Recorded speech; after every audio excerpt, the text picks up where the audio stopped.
myself. Oh no, give me that cell. Oh, I gotta go like Cobain. 8 years to the grave, gone insane. My blood got propane. How you gon' go and throw my name with shame? Already cross-faded, making it to the disco. I hate it, and you know how this goes. You framed it, picture painted in my room. This that real life shit, none of Zoom, got the scene in it. Make sure you're subscribed to JerCrispy.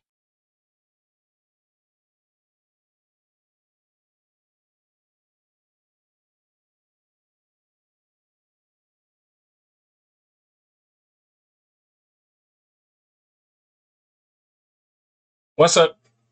What's up, y'all? Show some most decimals. JerCrispy, what's that video? How Finley beat down the GRABBER with the black phone. His name is Finney? Yeah, how Finley beat down the freaking GRABBER with the black phone. I didn't watch the black phone, just saw clips of it. They said, oh, it's scary. This and that. It's like I doubt it. It was scary. I was supposed to go watch the Sun, but damn, bro. I missed that such and such, bro. Shout out to her.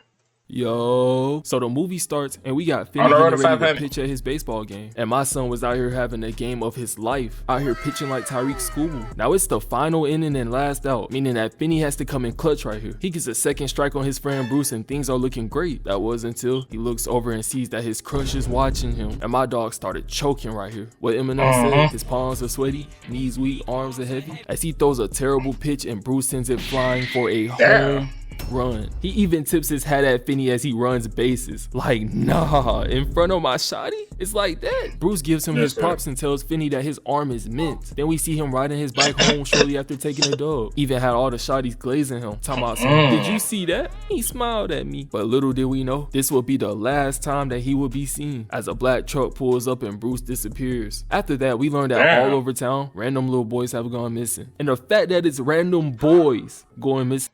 Right, hold up. So why you only going for boys? Oh, you ain't got. Hold up. You need it not to go with nobody. But damn, that's kind of weird. Sorry, your mic already didn't pass. Like, like no offense. I'm just joking, y'all. I love y'all, man. I love them type of people too. I love y'all. But I'm not. I don't swing that way. But it is what it is. Like, oh nah, Diddy out here wildin'. Finny and his sister Gwen both have an abusive dad. Like, he won't even let them make noises in their own house. Fight breaks out. Then we see this bully named Moose talking shit to a kid named Robin. And I'm not sure I can even call Moose the bully in this situation because he gets absolutely punished. Robin ducks hitting Moose in the stomach before kicking him into a flagpole. Yeah. This stance right here told me everything that I need to know about Robin. When it comes to fighting, you just know he be spanking shit because he blocks, rocks him, then grabs his head and puts him into a reverse headlock. And at this point, this kid's had enough. But no, as he gets on top of him and starts wailing on him. And I can't even show you how bloody he left this kid. We just gonna have to go to the next scene. Finny and Gwen are both walking to school, and they out here talking about the GRABBER like he's Voldemort. Like, my nigga Finny's even scared to say his name. Somehow the GRABBER managed to grab this psycho kid named Vance. So Finny wants no parts of even mentioning him. Now at school, my guy got his shawty eyeing him. So he's doing pretty good in life, or at least that's what I thought. Because in the very next scene, he's hiding in a bathroom stall from the nerdiest bullies I've ever seen in my life. Bro, there's no way I'm watching. Bruh, ain't no way I'm taking Mr. freaking who sung the song Perfect over here, Mr. Robbie off of fucking Diet Rippy Kid, and Dude off of fucking Stranger Things, very much serious. Bro, these niggas have to be the most nerdiest niggas I know, bro. Dead ass, nigga. I'm going for him first, then I'm pushing him on top of him, and I'm just straight putting the beat downs on this nigga. Then I'm gonna turn around, take his jacket, and have him in the chokehold. And this man get bullied by some Diary of a Wimpy Kid characters. I'm actually crying. That's what I'm saying. Slurs, but Robin walks in the bathroom, and then they go silent. Turns out Finny's friends with baby Lou Kane over here, and now they want no smoke with Finny, at least for now. We later see these detectives questioning Gwen, and we learn that she has some supernatural dreams about the GRABBER's kidnappings. Like, her dreams are exactly what happens in real life. So here they are pressing her trying to get answers, but this little girl starts talking crazy. Yeah, I took him down because I'm the GRABBER. Dumb fart knocker. Gwen stays the night at her friend's house, so my son Finney stays up watching scary movies. But the very next morning, we hear Gwen screaming, and when Finney comes to see what's up, we see that she's getting beat for no reason, by the way. She eventually has enough and threatens to drop her dad's alcohol bottle. And oh my, this kid does not play, because her dad tells her that if she drops this bottle, it's up. Then she drops it anyways, so he continues to beat her. We learned that her mom also had supernatural dreams and was deemed crazy, so her dad thinks she's having a mental illness, I guess. But if he literally just paid attention to her, he would see that these dreams are the exact same events happening. Hey, we need her on EDP ASAP. I heard he back on the BS. Oh god. Anyway, back besides that bullshit, shove that shit aside. Bro, like, ain't no way you about to beat a child over some alcohol, my nigga. Nigga, you that broke, you can't buy another alcohol? There ain't no way.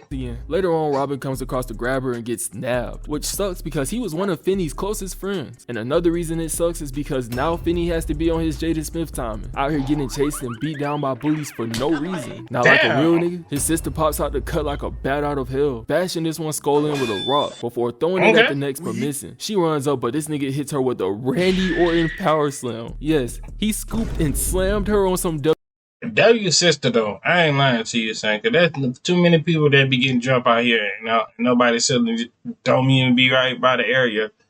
Like, too many niggas be getting jumped around here. Where's your sister and brother at?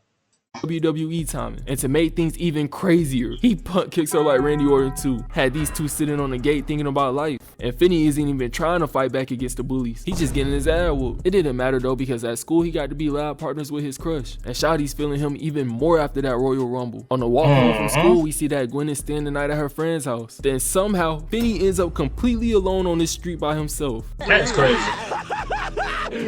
Finally! I've been trying to catch you boys all day! We see this black van parked on the side. So wait. The grappler won't get you unless... So... Oh, we already know his weakness. He gotta get you while he by himself. Basically, like, he like Pennywise, but he not searching for your fear. The grappler, aka the black phone, he wait on you when you by yourself. So if you with a group of dudes, as I should be, so yeah, then you straight.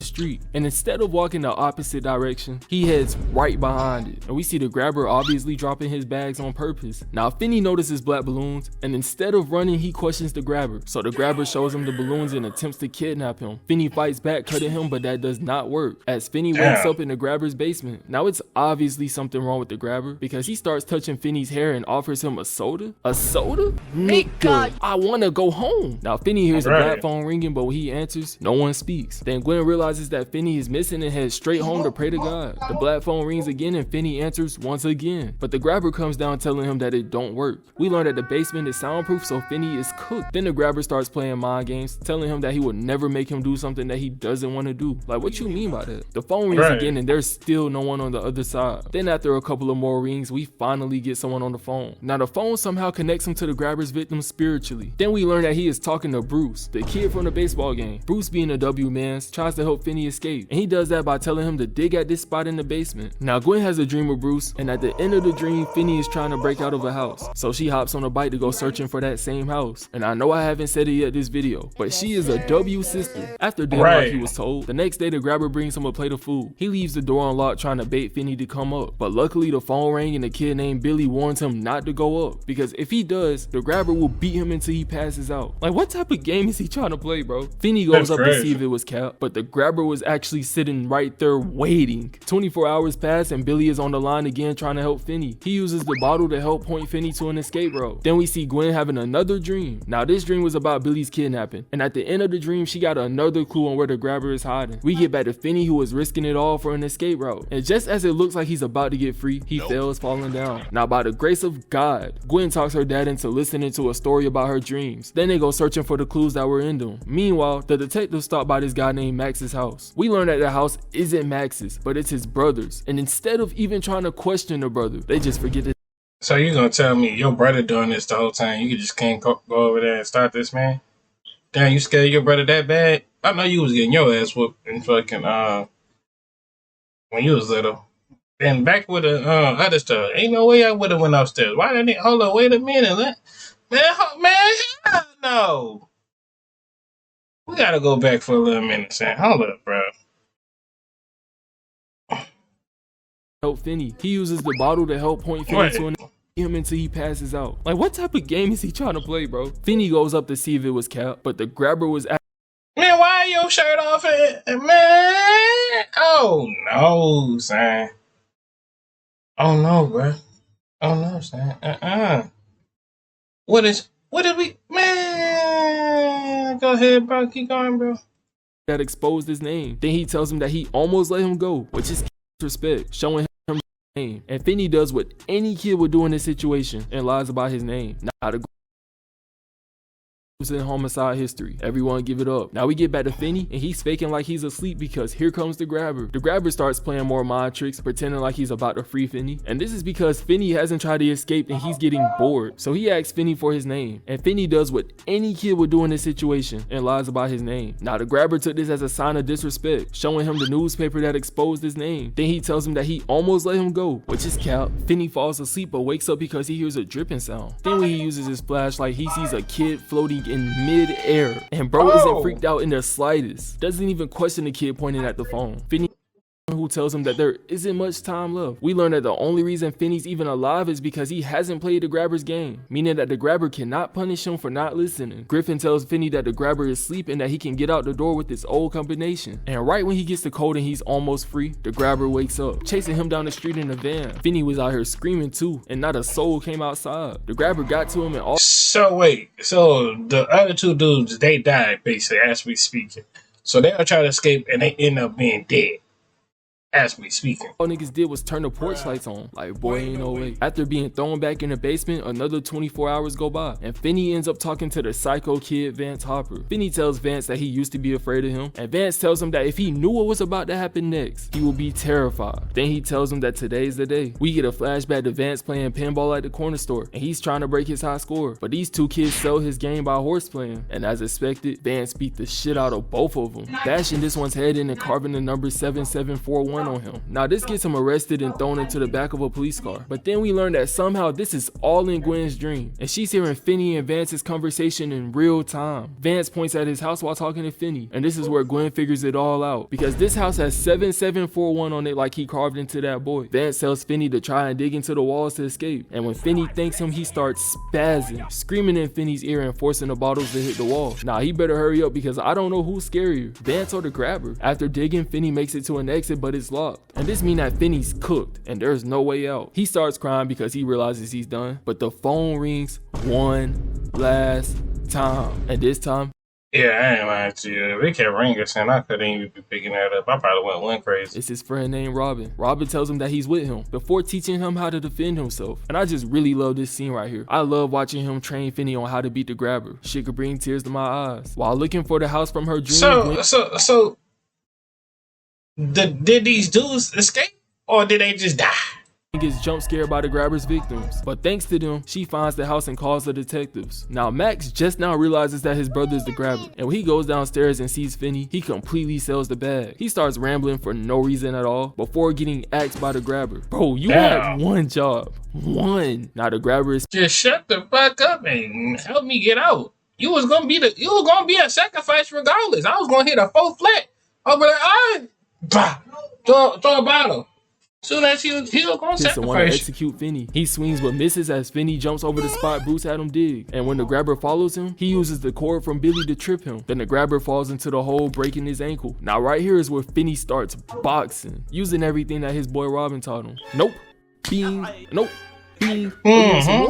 Uppercut. Now Finney tries to go for the final blow, but that don't work as his overhand gets grabbed and now the grabber has him. But man, if there's a will, there's a way, because Finney pulls down the grabber's mask and for some reason bro starts freaking out, giving Finney all the time he needed to beat the snot out of him. I genuinely don't know what's wrong with the grabber, and at this point I do not care, and it seems like Finney doesn't either as he chokes the grabber out with the cord. The phone rings and Finney lets all the grabber's past victims talk that shit before he snaps his neck and bodies him, thanks to Vance telling him to dig in that wall. He found red meat to keep the grabber's dog calm. Then we see that Gwen and the detectives were at a different house than Finney's, as Finney comes out oral farming and his sister is right across the street. Now the plot twist here is that Gwen got justice for the victims and Finney's job was to end the grabber. The movie ends with Finney having the craziest aura in his school because he's now known as the kid who basically bodied the boogeyman. Even the niggas that was bullying him was shook. We get a shot of Finney and his crush as the movie ends, but unfortunately that was not the end of the grabber because he returns in Black Phone 2. Video on that one coming soon.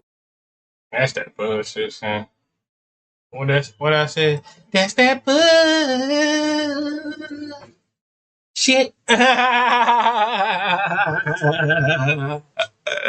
Ain't no way. Right. So the dudes are the fighting dude. I fuck with dude because he stand up to the bully. The bully shouldn't have got killed. And I don't condone that. But you know, we on the road to 500 and I'm out, man.